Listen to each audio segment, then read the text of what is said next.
Salam dostlar. Siz Gənclər Hara Baxır podkastını izləyirsiniz. Burada real mövzular, real fikirlər var. Əgər sən də fərqli düşünən birisənsə, elə indi kanalı takib et və bu yolun bir parçası ol.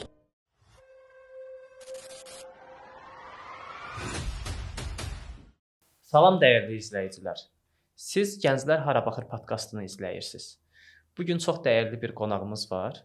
Qonağımız professor Fərahim Sadıqovdur. Salam Fərahim müəllim. Xoş gəlmisiniz. Çox sağ olun. Dəvətimizi qəbul etdiyiniz üçün minnətdaram sizə. Xoş oldu sizi görmək. Buyurun. Axırıncı dəfə 3 il əvvəl seminarda sizlə qarşılaşmışdıq. Bəli. Çox maraqlı bir seminar idi.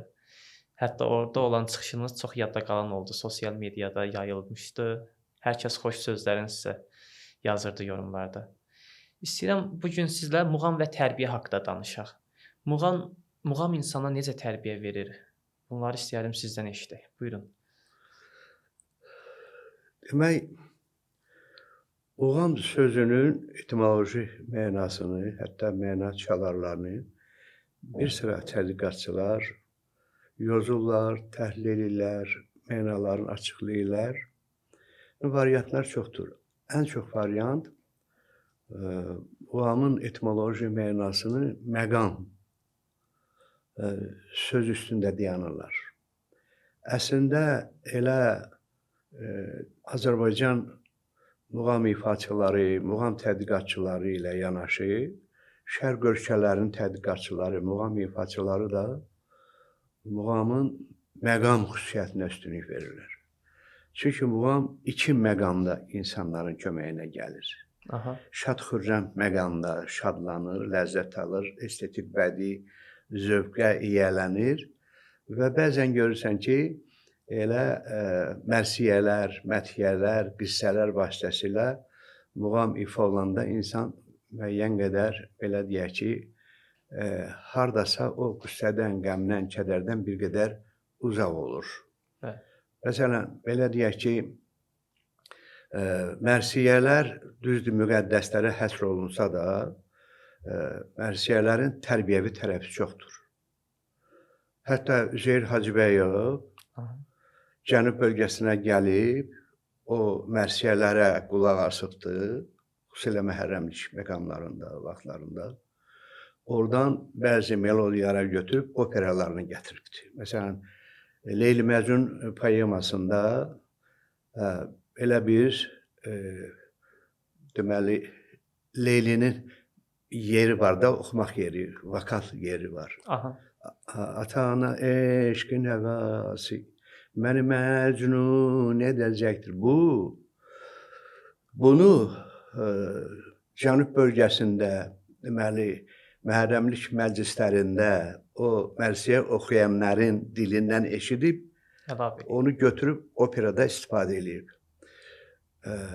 Orada mərsiyə belədir. Necə qan ağlamasın daş bugün, kəsilib Kərbəlada 72 baş bugün. Görürsünüz, ata-ana eşqin həvası, görürsünüz. Üzeyir Hacıbəyov xalqın içərisinə girib, xalq mərsiyələrindən, məthiyələrindən, qissələrindən bəhrələnib. Ona görə o məqam ki var, iki tərəfi var. Həm şadlıq məqamında, həm də hüzn məqamında. Belə deyək ki, kədərli məqamları da insanların dadına çatır. Elə şərq ölkələrinin bir qismi də məqam deyirlər. Məsələn, belə deyək ki, Uyğur muğamları var. Uyğur muğamlarına makomlar da deyilir. Özbəklər şəşməkom deyərlər. Əslində muğamların sayı sırası 6-dır. Rast birinci muğamdır, Şur ikinci muğamdır, Seygah üçüncü muğamdır, Çahargah dördüncü muğamdır, Bayat Şiraz beşinci muğamdır, Humayun da 6-cı muğamdır. Sadəcə olaraq Üzeyir Hacıbəyov muğamların sayını 7-yə ona görə qaldırdı ki, 7 rəqəmi müqəddəs rəqəmdir. Göyün 7 qatı var, rənglərin sayı 7-dir. Məsələn, belə deyək ki, həftənin 7 günü var. Ayın 4-7-yə vuranda belə bir, o 7 orada da müqəddəs rəqəm kimi görsənir. Ona görə 7-yə qaldırdı.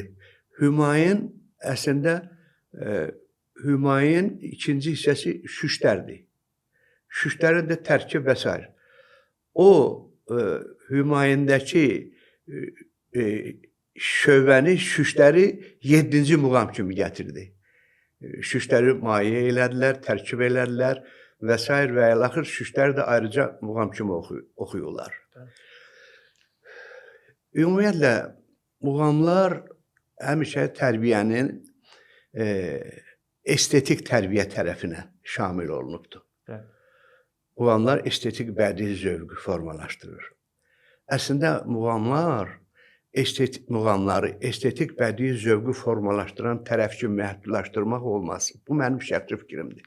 Çünki muğamlarda mübarizə əhval-ruhiyyəsi var, əməyə münasibət var, insanlara münasibət var, təbiətə münasibət var.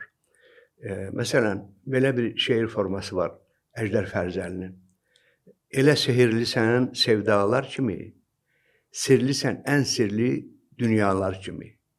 Sönməyə qoymayan sənsən eşqimi, ey ulu muğamım, dəstgahım mənim, seycahım, seycahım, seycahım mənim. Yurduma yağılar qoşun çəkəndə, itəndə göylərim dumanda çəndə. Hücuma səsləyib, elləri sən də, olmusan əlində, əlimdə silahım mənim. Ey ulu muğamım, dəstgahım mənim, seycahım, seycahım, seycahım mənim. Səni xan oxuya, seyid oxuya, ulu şöhrətini mütəllim yaya. Yaqub söhbət həsə səndən dünyaya, alim söhbət həsə səndən dünyaya. Qoy bilsinlər, nədir mətahım mənim, ey ulu muğamım, dəstgahım mənim. Gördünüz? Mübarizə əzmi. Düşmənə qarşı mübarizə. Düşmənin, belə deyək ki, bütün həmlələrinə qarşı deməli, mübarizə aparmaq. Görün, muğam insanları hücuma da səsləyir, mübarizəyə səsləyir, qələbə əzmi aşılır insanın daxilində, mənəvi normalarında və s. və ilaxır. İndi Azərbaycan muğamları ilə bağlı şərq muğamları da var. Çox populyardır. Özbək muğamlarıdır, Şəşməkondur. Uyğur muğamları var. Uyğur muğamlarının 5 qolu var. Uyğur muğamları, Çaşqar muğamları, Dolan muğamları, Xotan muğamları, İli muğamları. Yəni bu Çaşqar muğamları haqqında bir neçə fikir deyək. Yəqin ki, dinləyicilər üçün, tamaşaçılar üçün bu da maraqlı olar. Əslində, Çaşqarlar Türk tayfalarının aparıcı qollarından biridir. Vaxtilə Məhsəti Gəncəvinin bir rübayisi vardı. Dün çaşı küzəmi daşlara çaldım, sərxoşdum, bilmədim, əlimdən saldım. Küzə dilə gəldi, dedi ki, mən də sənin kimi idim bu günə qaldım. Biz tələbə olanda, müəllim mühazirədə bunu çaşı kimi demirdi.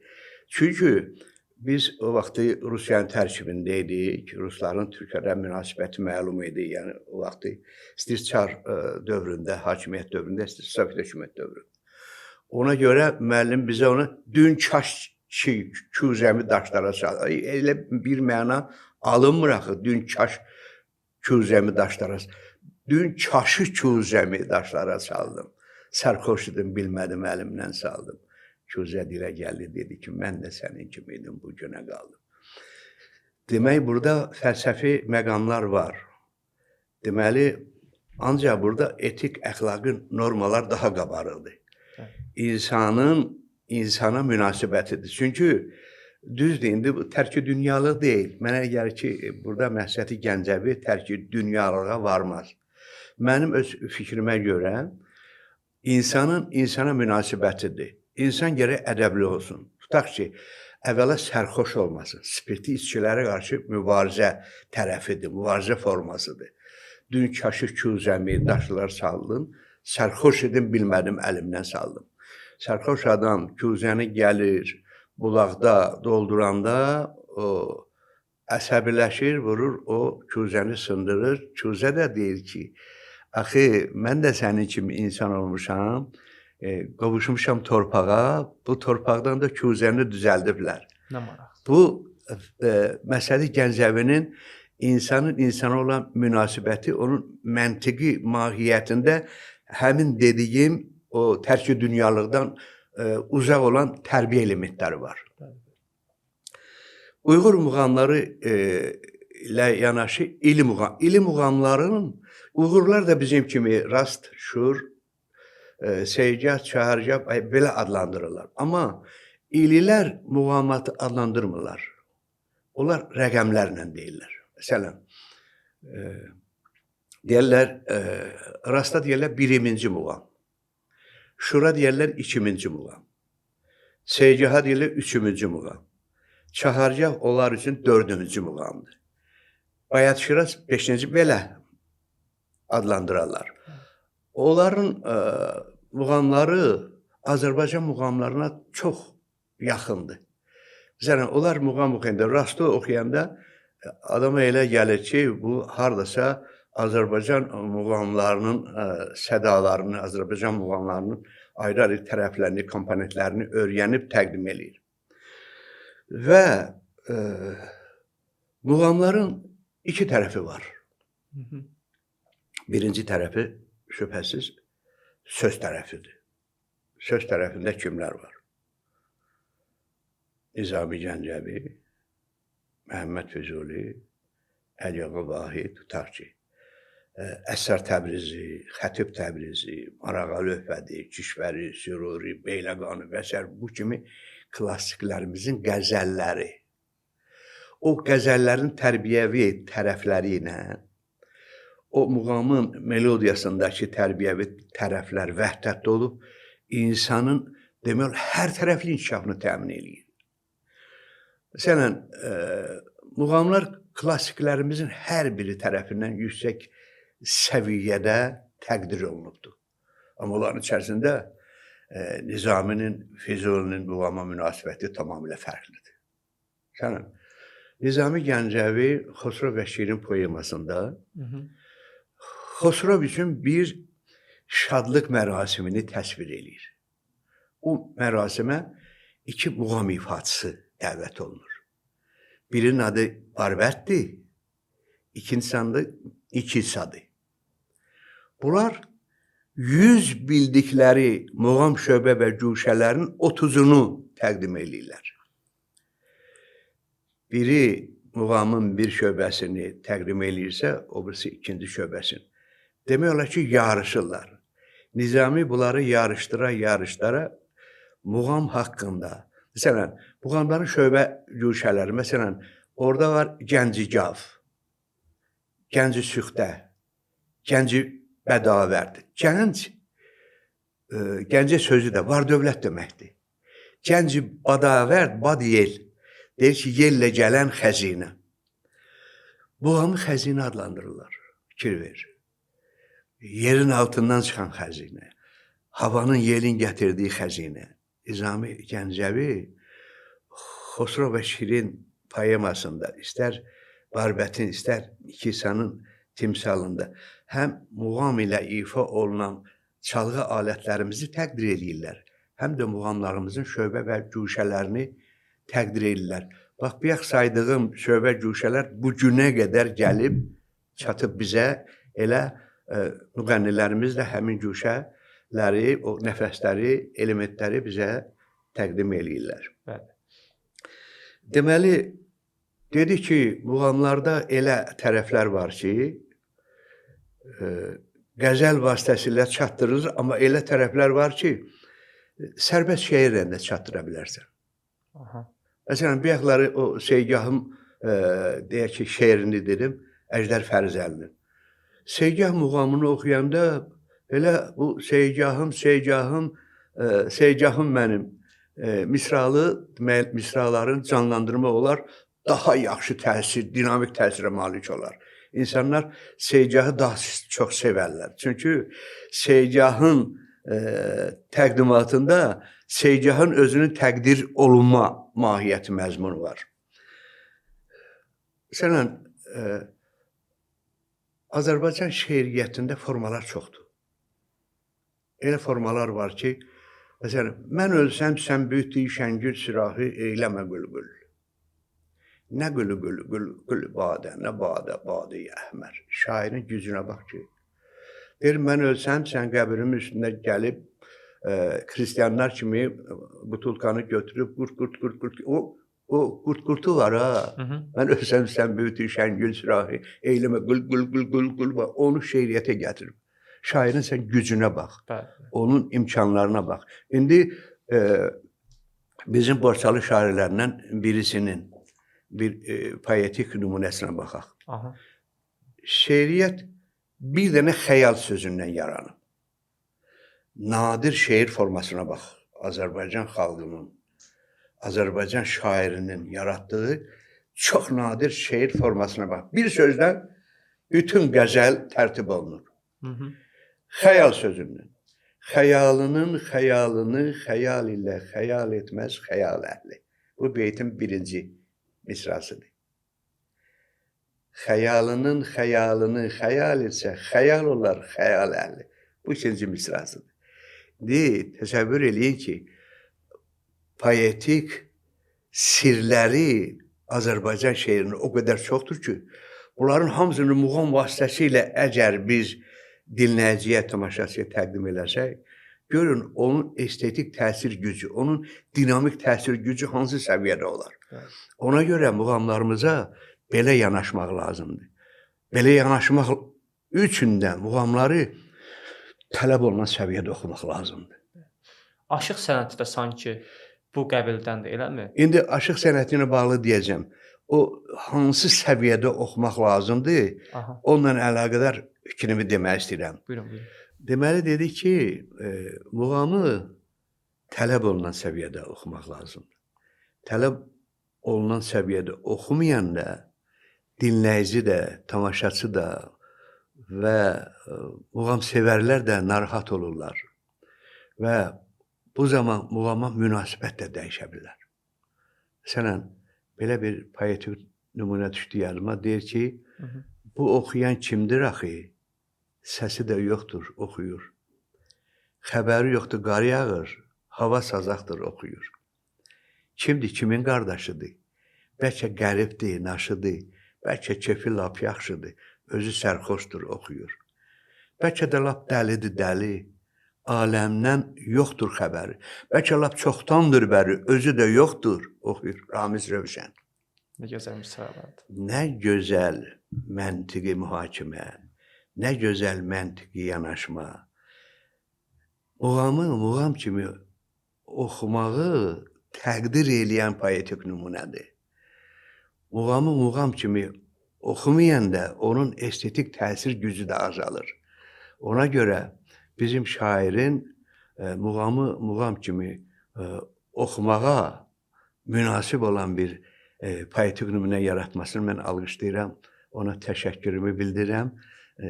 Çoxdandır məclislərdə rast gəlmir. Mənə rast gəlsə onu hökmən təbrik eləyəcəm bu poetik nümunəyə görə. Deməli, dedik ki, muğamın iki tərəfi var. Bir tərəfində söz tərəfidir. Füzuli sözü çox böyük dəyərləndirir. Əslində atalar, babalar da deyiblər ki, söz var, dağa qaldırar, söz var, dağdan endirir. Bəli, bəli. Füzuli deyir, ver sözə ehya ki tutduqca səni xab-ı əcəl, edə hər saat səni ol uyqudan bidar söz. Sözün hörmətini saxla ki, səni ölüm ayağından da xilas eləyə bilər. Bax, o muğamın söz tərəfinə elə yanaşmaq lazımdır. Füzuli istədiyi kimi.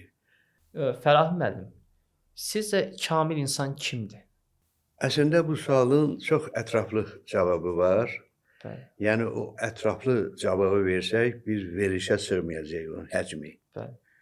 Amma konkret də demək olar.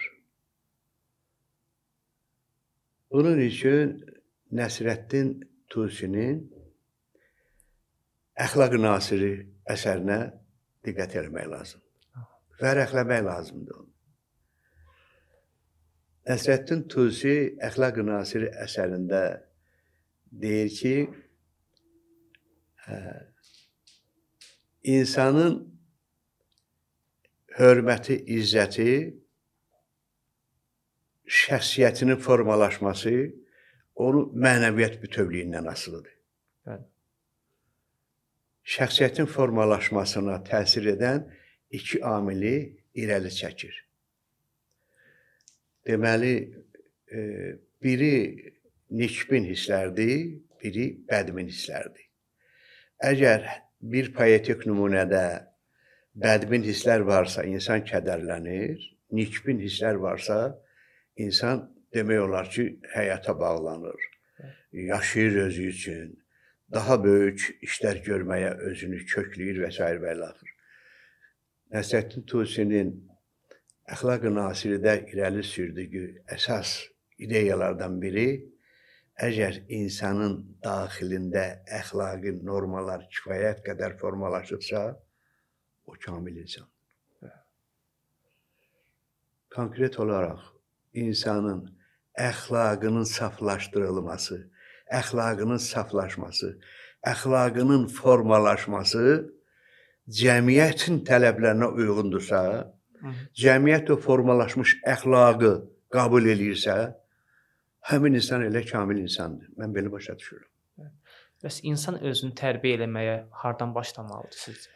Deməli, bizim pedaqogikada, yəni pedaqoji elmlər sistemində tərbiyə anlayışı var.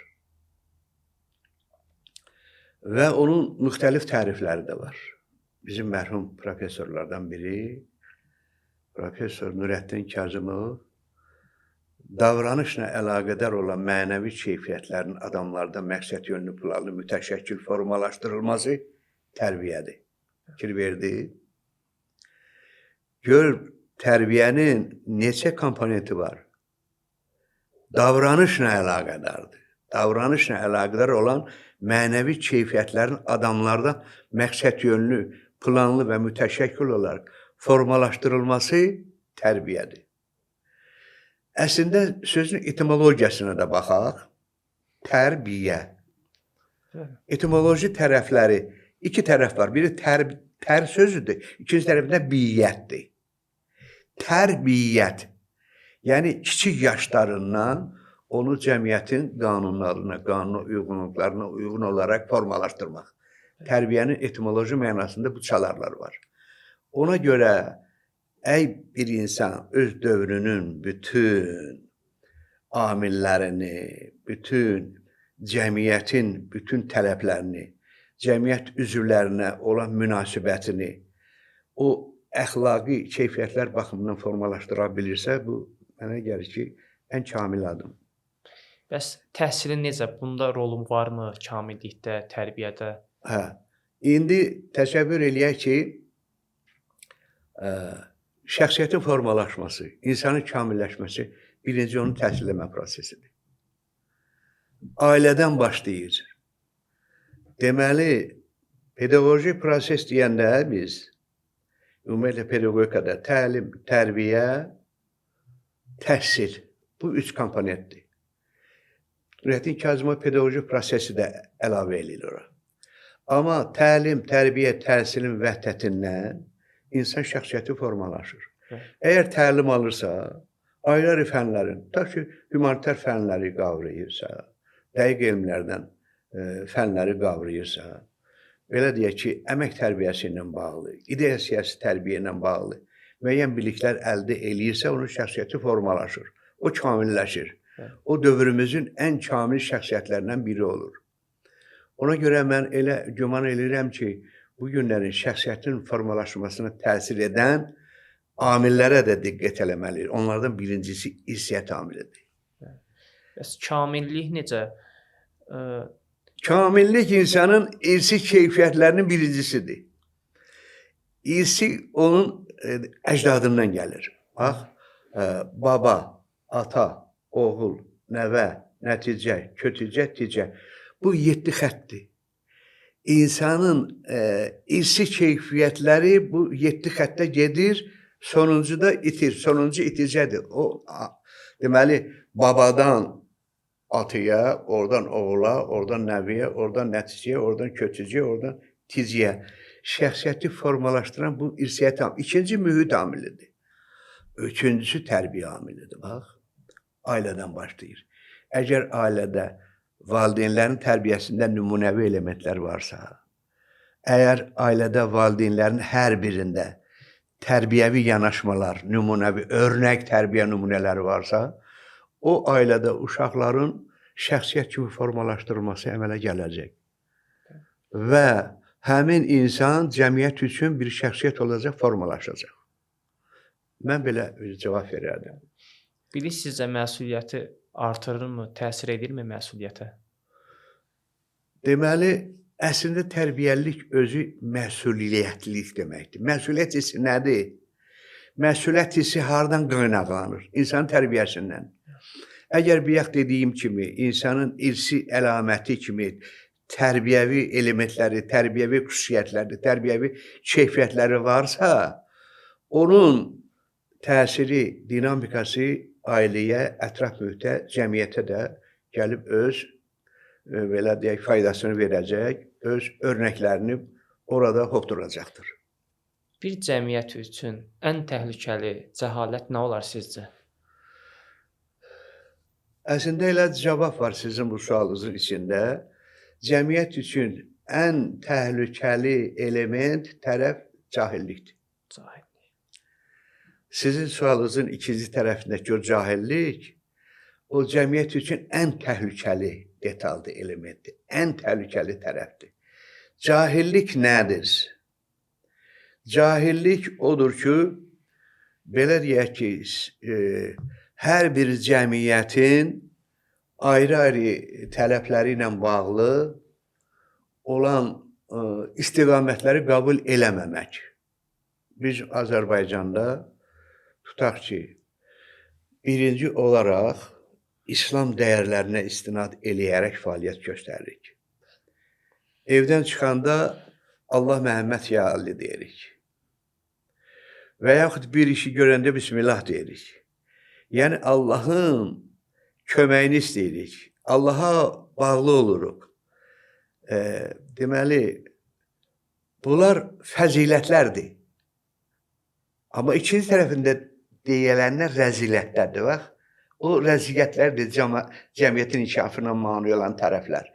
Fəzilətlər insanları şəxsiyyət kimi formalaşdırırsa, cəmiyyətə yararlı insanlar kimi yetişdirirsə, rəzilətlər insanı məhv aparır. Bax, o oğurluq elementləri də, naqislik elementləri də, kiməsə əl qaldırmaq da, ailəsinə deyək ki, belə deyək ki, bimürvətlik eləyənlər də, evladına qarşı belə deyək ki, istənilən səviyyədə yanaşmayan insanlardır o rəzilət sahibləri. Ona görə pedaqogika həmin o tərbiyə nəzəriyyəsini ona görə təlqin eləyir ki, bu insanlardakı rəzilətləri ortadan çıxarsın, onları yavaş-yavaş şəxsiyyət kimi formalaşdırmağa başlasın. Bayaq siz muğamdan danışdınız. Bizim milli mənəvi dəyərlərimizdən olan muğama qarşı sanki indiki cəmiyyət etinasız yanaşır. Bunun səbəbi siz nədə görürsünüz? Mən cəmiyyət deməzdim, ayrı-ayrı tədbirlər, ayrı-ayrı tərəflər, ayrı-ayrı təşkilatlar. Belə desək daha yaxşı olar, amma sizin narahat olan tərəflərinizdə məntiqi mahiyyət daha güclüdür. Məsələn, şadlıq evlərində məclislərimiz olur. Orada aparıcı adam kimi biz xanəndələrə, müğənnilərə böyük bir üstünlük veririk, etibar edirik. Mikrofonu götürür, salamlaşır, başlayır, istədiyi mahnıları oxuyur, istədiyi cürə danışır, istədiyi cürə neyinir, bayağı mahnıları oxuyur, bütün məclis əhli, əksəriyyəti çıxır, oynayır. Muğam oldu, olmadı. Muğam burada unuduldu. Muğamlarımıza burada etinasızlıq oldu. Əslində vaxtilə də bizim elə muğamlarımıza etinasızlıq vardı. Mehriban xanım Əliyeva xüsusi qayğı göstərdi, köməklik göstərdi. Televiziya muğam festivalları təşkil elədi. Nə qədər uşaqlarımız gəldi, muğam ifaçıları kimi seçildi, yetişdi. İndi də onların içərisində fəxri adlar daşıyan var. Bax, muğam, beynəlxalq muğam mərkəzi yaradıldı. İndi həmin mərkəzdə tez-tez muğam konsertləri, muğam tədbirləri həyata keçirilir.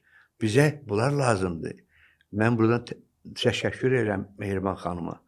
Bu məclislərimizdə muğam ifaçılığına da bir qayğı göstərsin. Əgər yuxarıdan dövlət tərəfindən məclisdə muğamlarımıza, belə şadlıq saraylarında muğamlarımıza bir qayğı göstərilsə, elə bayağı mahnılar da gəlməz məclisimizə. Yəni, belə, o da intizamın bir başqa tərəfidir də, mən onu kobud şəkildə demək istəmirəm. Vaxtilə bizim rəqslərimiz var idi. Bax, elə birini deyək. 101-i.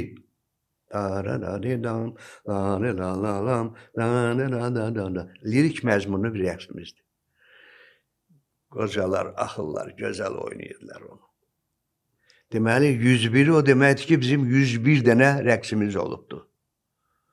Onların içərisində yaxınlara qədər hamının tanıdığı qaytağı da vardı, tərəkəmə də vardı, keçi məməsi də vardı, innamı da vardı, turacı da vardı və s. və l-axır. İndi şadlıq saraylarında, keçirilən toylarda bir dənə adam gəlib deyir ki, mən üçün bir turacı rəqsi çalı ifa edəcəm. Bu rəqsə qarşı etinasızlıq deyilmi?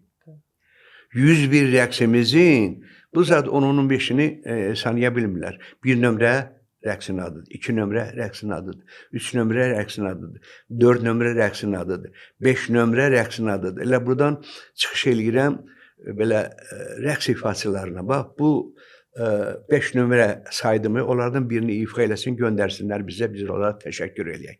6 nömrəni ifa eləyə bilərlər, amma 7 nömrə, 8, 14-ünü eləyirlər.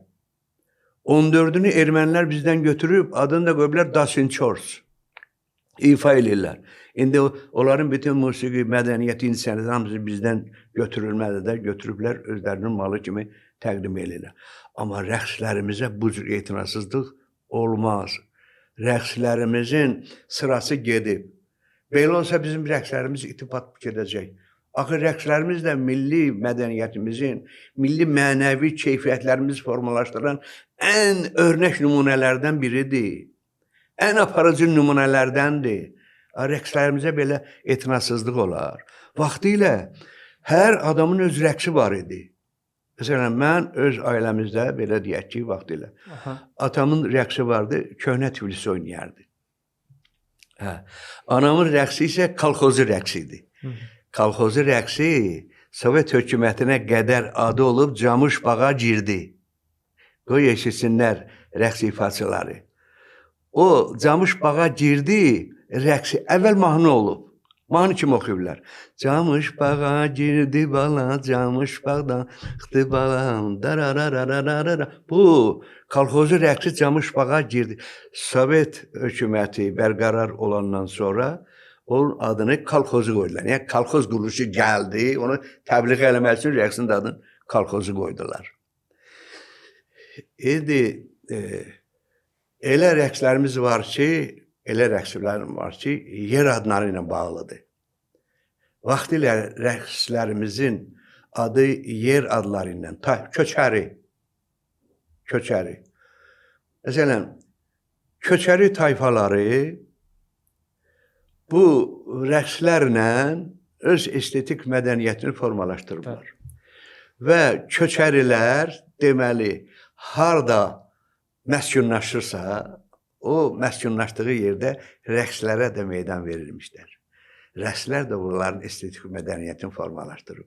İndi köçəri rəqsi bizim Azərbaycan rəqs mədəniyyətinin ən aparıcı rəqslərimizdən biridir. Və yaxud qaytağı. Qaytaqlar da bunlar da tayfaların adı. Qaytaqlar. Bu qaytaqlar da elə köçəri. Tərəkəmə. Tərəkəmələr də köçəri tayfalar olublar. Deməli, hətta bizim köçəri tayfaların özünə məxsus rəqsləri olub. İndi demək olar ki, rəqslərimizə münasibət dəyişib. Mən xahiş edirəm. Buradan elə həyəcan təbili səsləndirirəm ki, rəqslərimizin adları ilə ifa eləsinlər. rəqslərimizi adları ilə çağırsınlar.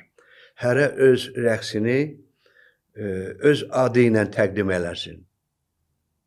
Olmaz. İndi lap yeni rəqslər çıxıbdır. Tutaq ki, indi məsələn Teyyub Dəmirovun rəqsləri vardı. Mərhum qarmon ifaçılığımız vardı. Çox gözəl qarmon çalan idi. Bir rəqsi vardı, Ayşadı rəqsi. Ayşadı. Onun nəvəsinin adı da Ayşad. Onun adına rəqs eləmişdi. Rəqs tərtib eləmişdi. Bəstələmişdi də daha doğrusu. Məsələn, orada lirik hissə də vardı, orta hissə də vardı və becet hissə də vardı. Avtandil İsrafilovun rəqslərini götürək. Kəmalə, Zemfirə, Nazilə. Nazilə rəqsi bir kinoda, filmdə görür necə gözəl bir məqamda insanların diqqətini cəlb edir. Estetik bədii zövqümüzü formalaşdırır. Deməli bir şəkili konferansa gəlir və qaydanda yolu çaşdırır və bir nəfər də evdə ad günü eləyirdi uşağına. Biraz spirtli içki çox qəbul edir, yatır, xəbəri olmur ad günündən. Cəmaət çalıb oynayıb gedəndən sonra bu ayılır və görür ki, hamı gedib, çıxır balkonda həmin o şəklini görür. Onu çağırır, orada bir iki nəfəri ad günü eləyirlər. Onda o qarmonu gətir, o Nazilə rəqsini çalır o. Nazilə rəqsində özü də stolda çalırlar. Bəli. Bilən diqqət eləmişsiniz, diqqət eləyərsiniz. Həmən fraqmenti biz verərik, izləyicilər də baxar. Hökman verin. Orada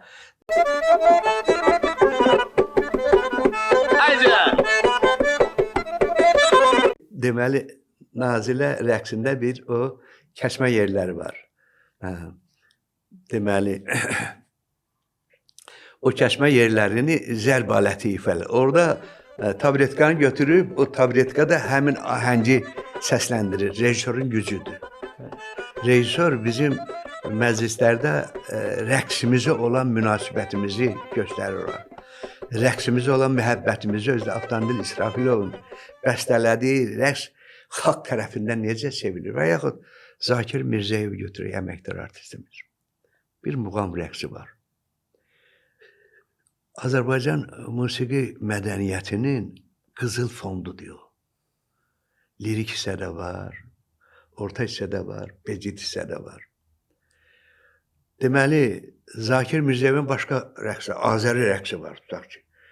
İndi bizim şadlıq evlərində o rəqslərimizə belə bərgüman yanaşılanda, belə xoşa gəlməyən münasibət bəsləniləndə rəqslərdən söhbət eləyə bilərik. 300-500 adam müğənninin oxuduğu bayağı mahnıya orada oynayır, yorulur, oturur, bir də oynayır, yorulur, oturur. Bu bizim adət-ənənəmizdir. Toylarımızın gözəlliyi pozulur. Toylarımız bizim ən yüksək səviyyəli milli mənəvi dəyərlərimizdən biridir. Toylarımız bizim adətimizdir, ənənəmizdir, musiqi mədəniyyətimizdir, rəqs mədəniyyətimizdir, insanların bir-birinə olan sevgisi, məhəbbətidir, insanların vətənə olan hədsiz sevgisidir, insan vətən torpağının yaratdığı adətləri olan hədsiz sevgisidir. Bunu belə başa düşmək lazımdır, belə təlqin eləmək lazımdır. Ona görə sizin bu verilişləriniz həmin o məsələlərə münasibətdə aparıcı yerlərdən birini tutacaq. Onun çox böyük təsir imkanları olacaq. Çox xahiş edirəm ki, belə verilişlərinizin sayını artırasınız. Çox sağ olun, minnətdaram. Siz bayaq aşıq sənətinə də yer verəcəyinizi demişdiniz. İstəyirəm o haqqda da qısa danışaq, aşıq sənəti haqqında. Xüsusən də qıfıl bəndlər mənim hər zaman diqqətimi çəkib. Aşıq sənətinin də öz yeri var məncə Azərbaycan mənəvi dəyərlərində, milli mənəvi dəyərlərində. Bu haqqda nə deyə bilərsiniz? Deməli,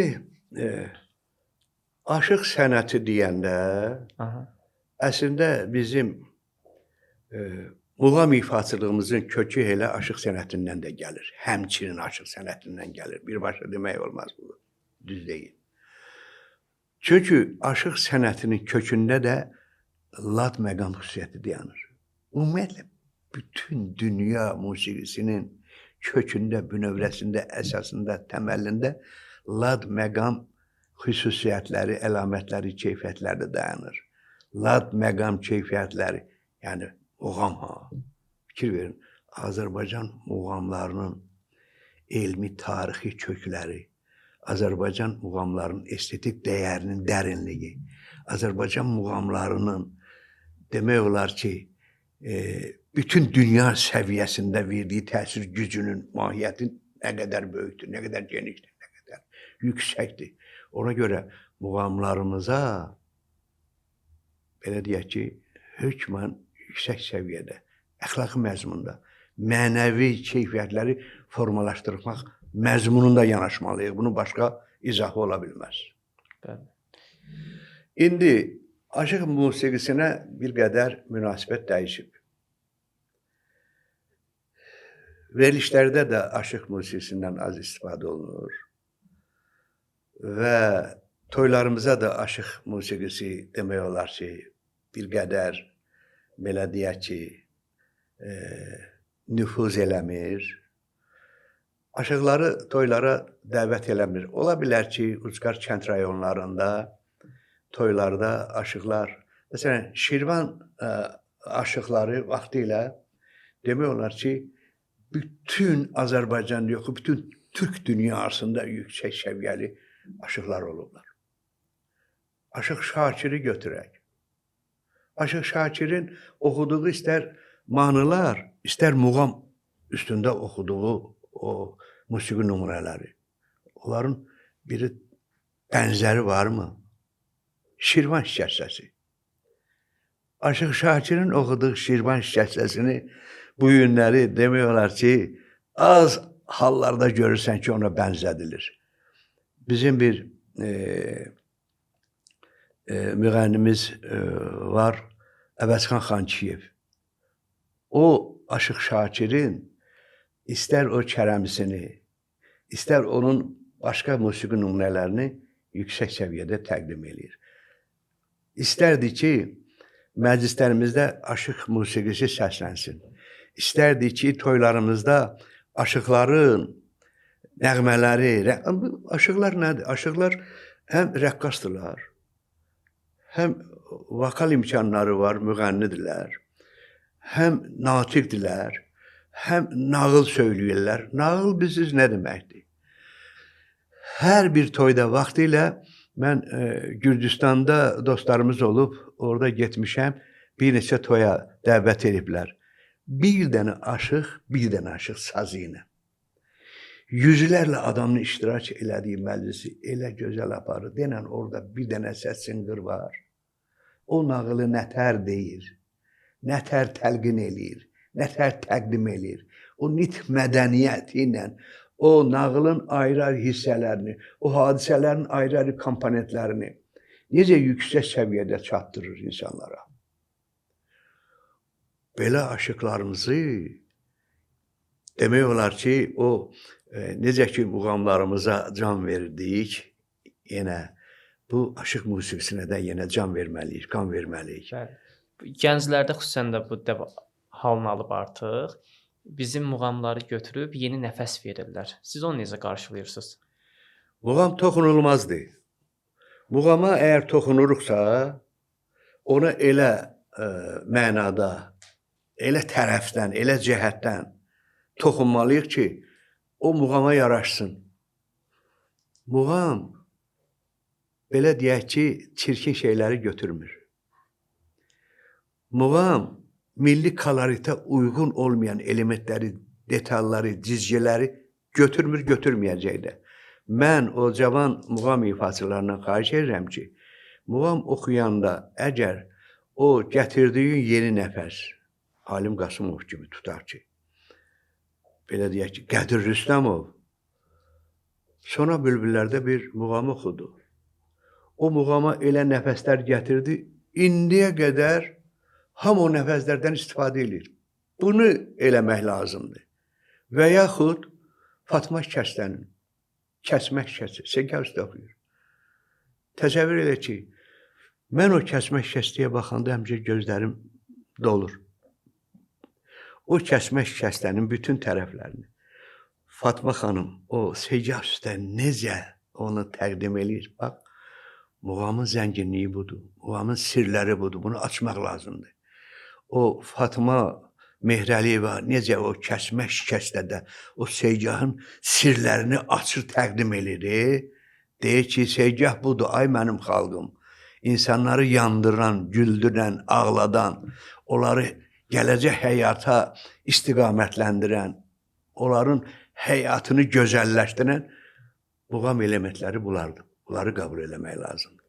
Yoxsa sizin dediyiniz o gənclərin hər biri istədiyi nəfəsi muğama gətirirsə, o yad nəfəslərdir. Muğam yad nəfəsləri qəbul eləməz, eləməyəcək. Ola bilər.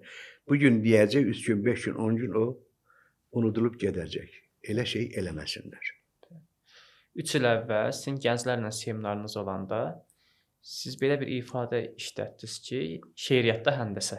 Mən açığı düşünmüşdüm ki, necə ola bilər ki, şeiriyyatda həndəsə, riyazi baxımından həndəsə bilirik də, riyaziyyatın bir terminidir. Amma çox gözəl bir izah elədiniz onu. Həqiqətən hamı heyran qalmışdı həmən məkanda. İstəyərdim yenə bu haqda biraz danışaq. Bəyəxləri bu deməli Aha.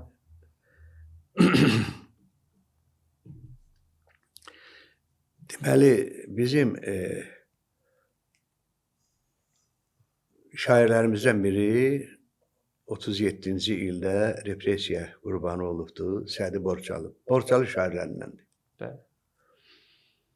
Borçalı şairi Sədi Borçalı demək olar ki, yeni şeir növlərinə müraciət edib.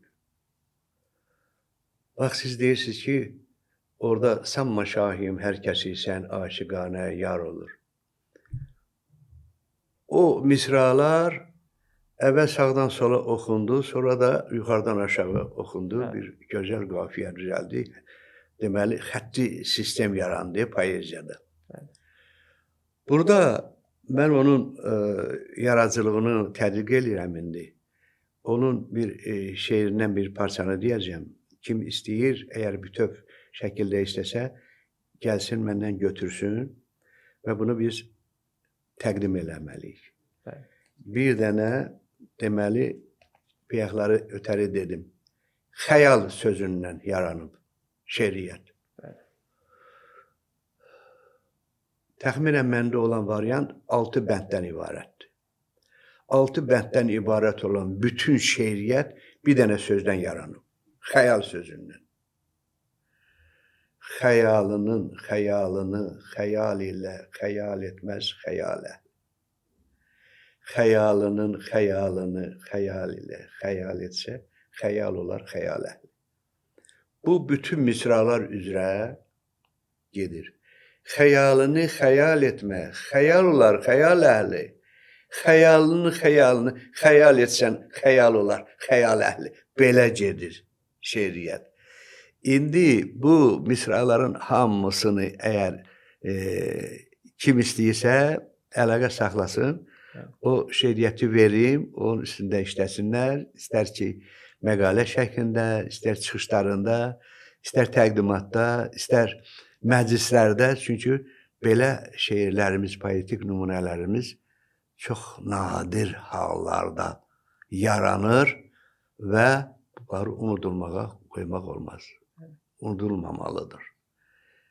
Biz sizin kimi belə deyək, gənclərin belə populyar verilişlərində səsləndirək belələrini və əgər belə yanaşsaq, mənə elə gəlir ki, ondan da nadir formada, ondan da sirli tərəfləri özündə etibar eləyən poetik nümunələri xalqa təqdim edə bilərik.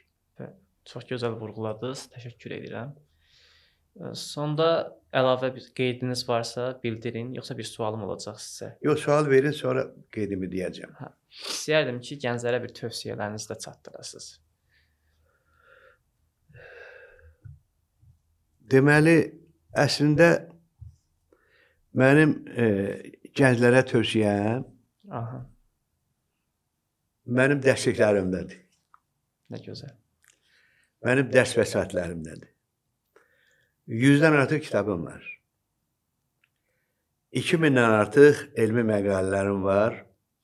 Ondan sonra da davam edir, onun hesabını aparmamışam. Amma həmin kitabların içərisində o pedaqogikalı dərsliklərdir, dərs vəsaitləridir və yaxud monoqrafiyalardır. Ümumi pedaqogika adında təxminən 1000 səhifəyə yaxın bir tərbiyəvi əsərim var. Orada biz gənclərə tərbiyəvi tövsiyələr veririk. Tərbiyə, özünü tərbiyə.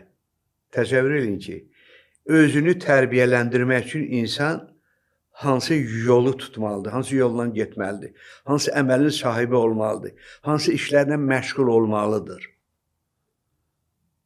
Bir, onun mexanizmini öyrənsinlər. Bir də yenidən tərbiyə haqqında orada nəzəri müddalar var. O yenidən tərbiyənin elmi mexanizmini qoymuş orada. Nə deməkdir? Yeniyetmə vaxtından mühitə düşür, tərbiyəsi pozulur, həbsxanaya düşür. Orada anlayır ki, bunun yolu düzgün yol deyil, bunun axırı məhvdir. Bu cəmiyyətin təhlükəli adamlarından biri kimi təqdim olunur. Və onlar demək həbsxanadan çıxandan sonra, elə müəssisələrdən qayıdandan sonra onların üzərində işləmək üçün bizim pedaqogikada xüsusi mexanizmimiz var. Onun elmi mahiyyəti, məzmunu, məqsəd vəzifələri, əsas istiqamətləri, onlara verilən tələblər və onların qarşısında duran vəzifələr hamısı yüksək səviyyədə verilib. Zəhmət olmasa gənclərimizdən xahiş eləyirəm ki, boş vaxtlarında bu elmi ədəbiyyata. Bədii ədəbiyyat da lazımdır. Bədii ədəbiyyat dediyim kimi, məsələn, poeziya meyl eləmək ən yüksək əxlaqi keyfiyyətdir. Hər hansı bir poetik nümunəni əgər öyrənirsən, bir məclisdə onu təqdim eləyirsənsə, qarşıdakı tərəfin əxlaqi mənəvi keyfiyyətləri formalaşır. Vətənpərvərlik, yurdsevərlik, torpaqsevərlik elementləri qalxır onun içində. Məsələn, tutaq ki, bir dəfə bir ədəbiyyatda oxudum ki, deməli, türk tayfaları, türklər evladlarını əskəri yola salmaq üçün böyük bir məclis düzəldirlər. Həmin məclisin düz mərkəzində uşağı otuzdururlar, başına xına yaxdırlar. Xına yaxırlar uşağın başına. Niyə? Sən demə, həmin tayfaların adətləri, ənənə, bizim də adətlərimizdən biridir ki, məsələn, qurbanlı qoyun aparırıq, belinə xına yaxırıq, qırmızı. Bəzən xına olmayanda qırmızı rəng yaxır. Və türklərdə ancaq xına yaxırlar. Ki, bu qurbanlıq qoyundur. Və Anadolu türklərində ənənədir, adətdir. Uşaq əskəri gedəndə yola salmaq üçün onun bütün qohum əqrəbəni yığırlar, onun məclisin ortasına otururlar, başına xına yaxırlar. Onu poetik şəkildə mən deyim də, onun poetik nümunəsi var. Buyurun. Türk xatunu xına yaxdı evladının başına. Çünki oğlu yetişmişdi tam 18 yaşına. Əskər olub duracaqdı vətənin keşiyində, gül balalar rahat yatsın evində, eşiyində. Əskər getdi türk evladı vətəni qorumağa, vətənin haqqı vardı bunu ondan ummağa. Sanki əskər tələsirdi düşmənlə vuruşmağa. Çox keçmədi əmr aldı düşmənlə savaşmağa. Yaralandı türk əskəri vətənin yolunda, artıq neçə qəlpə vardı. Artıq neçə güllə vardı kafasında, qolunda. Şəhid oldu türk əskəri vətənin yolunda. Məktub gəldi annəsinə. Şəhid olmuş evladım. İyi evlat böyütmüsən, başın sağ olsun xatun. Türk xatunu ağlamadı, sızlamadı, saslarını yormadı, amma böyük fəxarətlə söylədi. Mənim oğlum yetişəndə tam 18 yaşına, ona görə xına yaxdım. Evladımın başına qurban dedim, evladımı, vətənimin, torpağımın daşına. Mərd oğullar vətən üçün, torpaq üçün şəhid olsa, vətənsizlər həm aptallar. Bu şücaətə şahid olsa, şəhidlərin ruhi dinər, həp söyləyər. Vətənini sevməyənlər quru təndir. Quru təndir. Quru təndir. Torpaq, ana torpaq, əgər uğrunda ölən varsa vətəndir. Vətən müqəddəsdir. Vətən torpağını hamımız qorumalıyıq.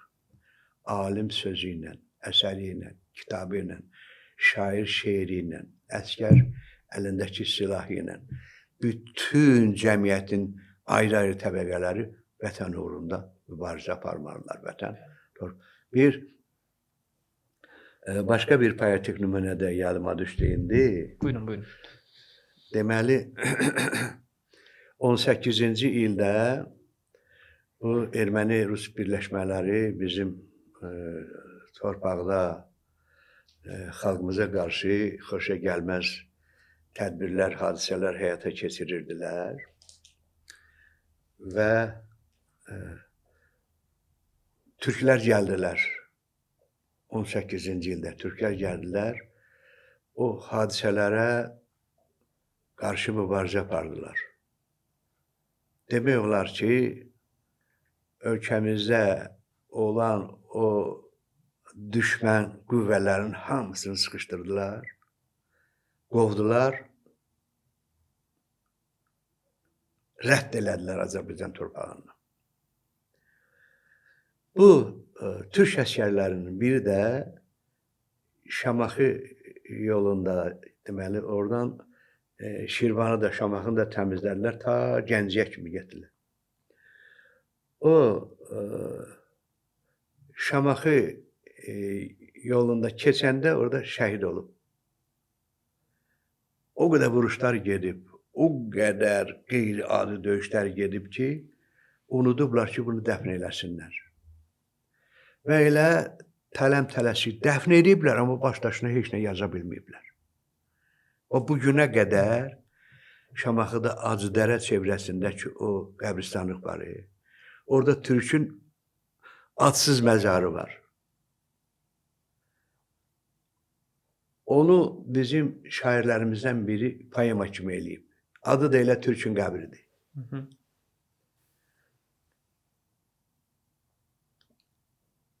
Yadımda qalan sələn deyəcəm sənin üçün. Türkün qəbri qədim Şirvan yollarının üstündədir. Altında yox. Azərbaycan torpağında, Acıdərə çövrəsində qollarının üstündədir. Mən bu qəbrin hüzurunda 71 il lal olmuşam. Kar olmuşam 71 il. Bu adicə müddət deyil. Bu qəribin, müstəribin, qərib ruhu hüzurunda xəcalətdən xar olmuşam. Dolu yağdı, qar elədi, leysan tökdü neçə kərə sellə suyla aşıb daşdı Acıdərə, gün yandırdı, qavurğa təş qovruldu, ancaq Türkün qəbri yenə qaldı. Öz başının hayında idi Azərbaycan. Müşfiqlərin, cavidlərin vayında idi Azərbaycan. Dolu yağdı, qar elədi, leysan tökdü neçə kərə sellə suyla aşıb daşdı Acıdərə, Türkün qəbri yenə qaldı. Aşxanalar, xaşxanalar, quşxanalar, çayxanalar abad oldu. Boynumuzda haqqı sayı Türkün qəbri bərbad oldu. Ancaq bir gün bir sonsuz bəy, sonsuz gəlin haqdan muraz eylədilər. Diz çöktülər məzarın qabağında söylədilər. Allah bizə evlat versin, oğlan ya qız. Bu məzarı bünövrədən abad edək, qaldıraq biz. Satdı Allah dərgahına Türkün səsi. İnsan sənə baş əyməzmi? Ey inamın möcüzəsi. Bu müstərib qərib məzar əndazəyə şəklə düşdü. Ancaq bir gün insaniyyət düşmənləri şəkə düşdü. Gənc atanı vurub peşdən çıxartdılar, vurub işdən çıxartdılar. Cavan ana yaş kağızı alanmadı körpəsinə. Nə var, nə var? Rövnək verib türkün qərib türbəsinə. Bu nə yalan, nə şirtmə, nə rəvayətdir. Bu həm gülünc, həm dəhşətli bir həqiqətdir. Siyasətin, riyasətin gərdişinə bax. Bu gərdişlə ağlımızın vərdişinə bax. Düşmənimə heykəl yaptım hər addım başı. Niyə yapdın? Xəbər aldı türkün başdaşı. Hər yanda Şamiyan idi, nə bilim kimi heykəlləri idi. Bax, bizim şairlərimiz bunları da unutmayıb. Görün, bu poemada bizim başımıza gətirilən müsibətlər bədii şəkildə necə gözəl, necə poetik dillə, necə şirin dillə, içimizi incitmədən, bizi ağlatmadan, düşündürə-düşündürə, bizdə mübarizə əhval-ruhiyyə yarada-yarada, düşmənlərə nifrət hissi oyada-oyada bu misraları biz səsləndirə bilirik. Gənclərimizə mənim çoxsaylı tövsiyələrim var. Onlardan birincisi, ilkini, ən başlıcası. Elmə, təhsilə istiqamət alsınlar. Elmsiz, təhsilsiz həyatda mövqə tutmaq mümkün deyil. Qüvvət elmdədir. Elmsiz heç kəsə üstünlük eləyə bilməsin. Nizami deyil. Danışıqlarında, söhbətlərində, sözündə su kimi lətafəti var.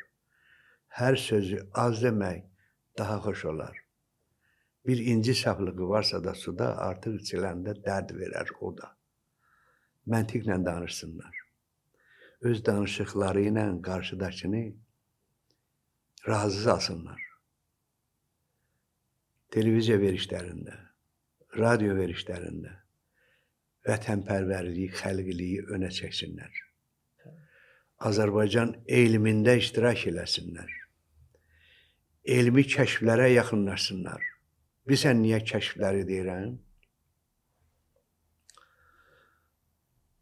Amerikaya getmişdim. Amerikaya.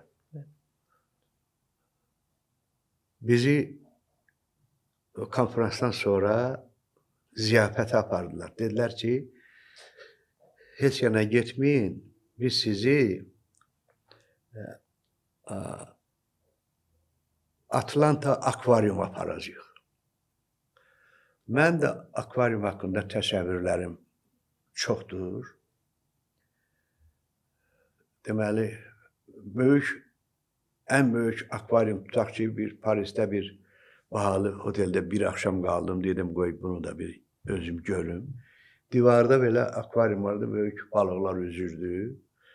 Yatırsan balıqları baxa-baxa demək. Sonra İtaliyada bir yolla keçirdik, yazıb yuxarıda fish home, balıq evi. 2 mərtəbəli balıq evidir. Şüşədən tikiblər. Hamısı balıqdır başdan. Gedirsən otağa, orada balıq üzür, burada balıq üzür, burada ayağının altında. Hansını istəyirsəniz göstərirsən, onu tutub sən üçün pişirib gətirirlər. Mən də Cənub bölgəsindənəm. Bizim ən çox sevdiyimiz kütüm balığıdır. Biz ziyad deyərik. Ədəbiyyatda kütüm kimi yazılır. Ziyad kütüm balığına oxşar bir balığı oradan göstərdim ona. Onu tutdular oradan. Gətirdilər, pişirdilər, qoydular ortalığa. Əməlli başlı həyat yoldaşımdan götürdük. Onu yaxşı-yaxşı yedik. Dedim ki, bu fish home'u kim tikib? Dedi ki, 2 cavan oğlanın layihəsidir. Fikirləşiblər. Belə bir layihə ilə dövlətə müraciət ediblər. Qəbul ediblər onların, belə deyək, təkliflərin. O təklifə uyğun layihə düzəldiblər. Qeyri-adi bir fish home düzəldiblər, balıq evi düzəldiblər. İnandırım, növbədir. Ora növbəyə yazılmadan hamı istəyir ki, geçsin. cürbəcür balıqlar, cürbəcür musiqi və cürbəcür yanaşmalar. Gözünün qabağında balıqları tuturlar sənin gözünün qabağında onu. Özü də gətirir bir belə öz alətləri var. Orada əlcək geyir, ağ xalatla ora sənin gözünün qabağında o balığı təmizləyir, düzəldir. Bu gənclər verib o layihəni. Sonra orada Türkiyədə fəaliyyət göstərmiş bir Amerikalı Türk dilində danışırdı. Çox maraq göstərdim ona, yaxınlaşdım, xeyli söhbət elədik. Dedim ki, əfəndim, sən Türkçə konuşursan bu Amerikada, mən çox sevindim ki, bir adam Türkçə konuşur. Hətta o məclisdə konuşdu, bir musiqi nömrəsi oxudu. Yaxşı ki, mən o musiqi nömrəsini oxudum, ona qoşurdum. Bəklədim mi gəlmədi, yar qəlbimi duymadım bunu. Söylə belə. Mən də qoşuldum ona, oxudum, xoşuna gəldi.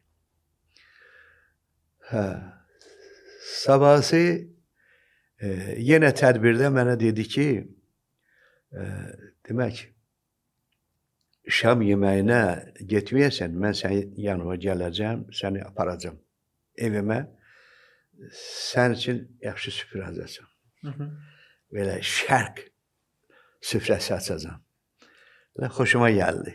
Özüm də istəyirdim ki, Amerikada yaşayan Azərbaycanlılar, türklər, xüsusilə türklər, orada türk mətbəxini necə qururlar? Türk mətbəxində hansı yeməkləri ortalığa qoyurlar? Maraqlı idi mənim üçün, ona görə o təklifi qəbul elədim. Dedi ki, 100 mərtəbəli binanın 55-ci mərtəbəsində oluram. Dedim, abi, mən bu kollektivin rəhbəriyəm, heyətin rəhbəriyəm. Dedim ki, qardaş, yəqin liftlə çıxacaq, mən liftdə qalaram. Sonra bu mənim komandamın üzvləri qalarlar, yersiz orada. Biabırçılıq olar. Dedi ki, əfəndim, mən səni liftə mindirməm. Mən səni arabamla apararam. Fikirləşdim ki, bu məni 100 mərtəbəli binanın 55-ci mərtəbəsinə arabası ilə aparacaq. Bu mənim üçün yenilikdir. Gedim görüm də onu da. Allah and olsun. Mindirdi məni arabasına. Apardı. Bizim o binalar yoxdur. 9, 10, 30, 40 mərtəbəli. Bizdə də vardır, şükür Allah. Amma orada 100 mərtəbəli binadır. Onun o girəcəyə nə deyirlər? Blok. Onun bloku yekədir arabalar üçün, avtomobillər üçün. Girdi o bloka, belə sürdü, çıxdı 55-ci mərtəbəyə.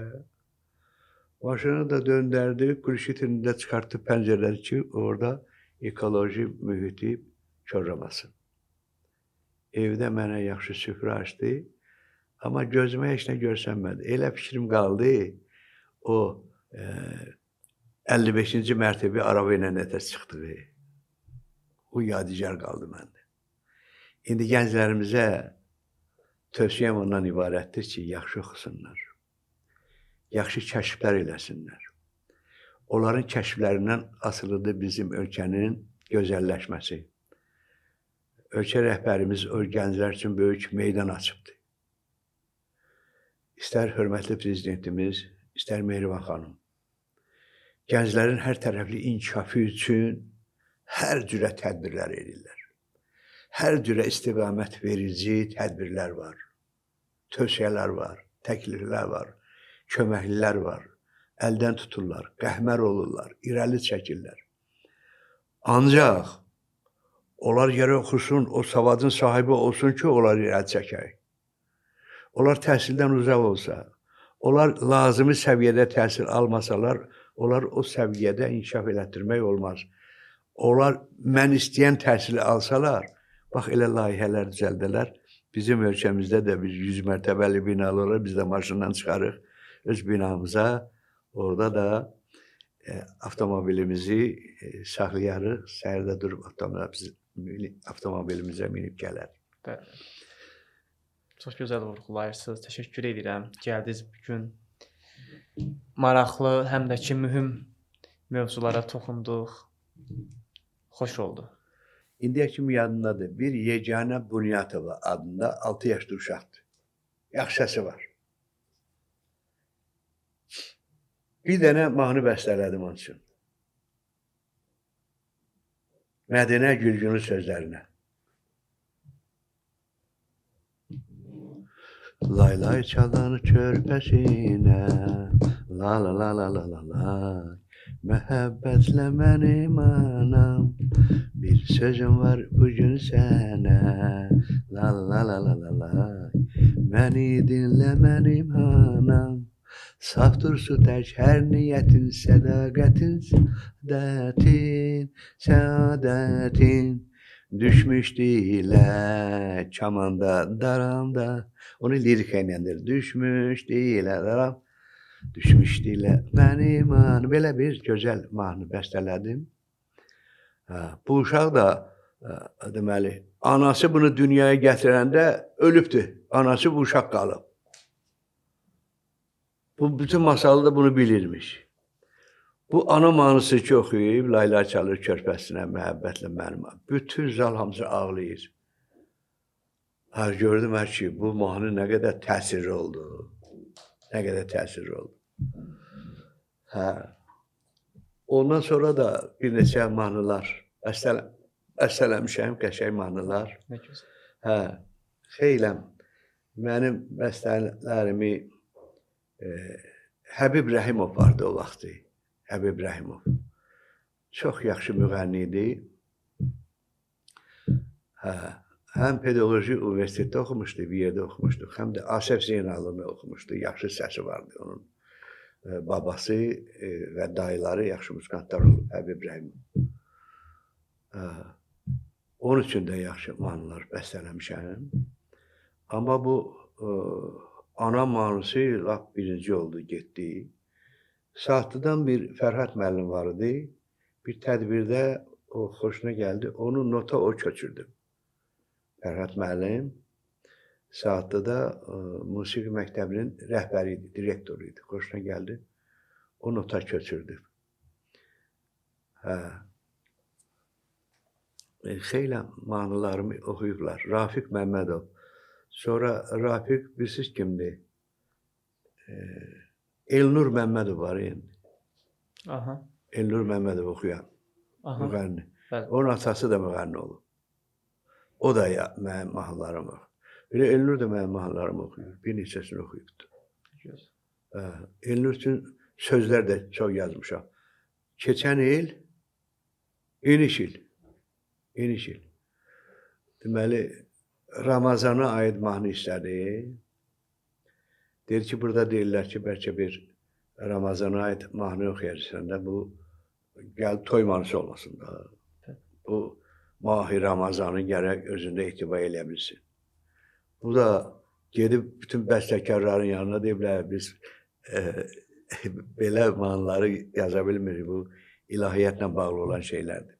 Belə təcrübəmiz yoxdur. Zəng elədi mənə, dedim ki, sabaha kimi fikirləşim, imkan verir, sabahlar səhər-səhər gələrsən. Evdən çıxmamışkən məni tut ki, bəlkə bir şey elədim. Ona yaxşı bir mahnı hazırladım. Doğrudan da yaxşı da, yüksək səviyyədə. Yadınızdadırmı həmən? Yox. O Elnura desin, onda var. Onun deyəsən klipi də var onda. Paltar geyindi, xüsusi.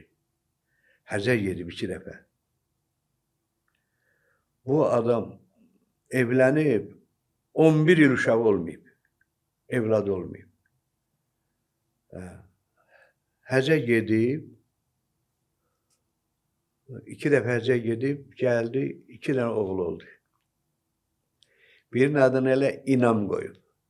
İnanıb Allaha, həzər gedib, həzər olub 2 dəfə, Allah da evlad verdi.